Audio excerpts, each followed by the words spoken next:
I just seen the video of the man that's being shot by ICE, Mr. Pretty. That's his name, Mr. Pretty. Rest in peace. Shot by ICE just a few hours ago.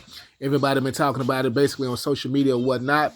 You know, my assessment is this: in angle one, you kind of see the situation as it kind of gets started. You see them kind of wrestle him to the ground. You really don't see what preemptively started the issue until you get to the second angle. On the second angle, basically what you see is he was essentially defending the female, defending the woman.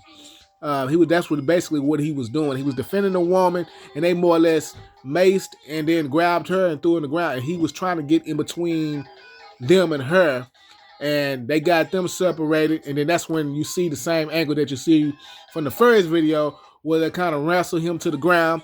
And of course, after they wrestle him to the ground, they essentially shot him. I think they shot him multiple times. And this is the type of thing that that's kind of going on right now. So I know a lot of folks say, "Hey, man, that he ultimately they found him. I believe they perhaps found him to be armed." You know, that don't mean shit. You got to. He was lawfully carrying a weapon. He didn't pull his weapon out. The only thing you see in his hand is a camera or is a cell phone, basically. So that's my assessment. I think this was like an extrajudicial murder on behalf of ICE. I saw some folks say, well, you know, we've been dealing with this for a long time now. Yeah, black folks have been dealing with this for a long time.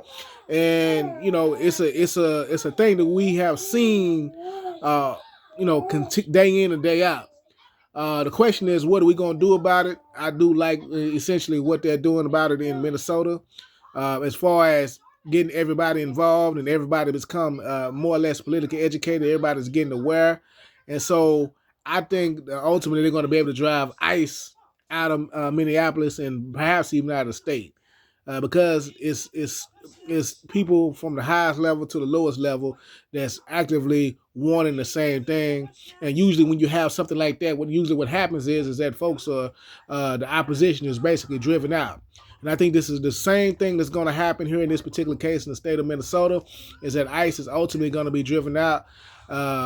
And it's going to happen when the people basically take the next step, the next level. And that's what you're going to see. Food for thought, peace and power. Yafael Balagoon.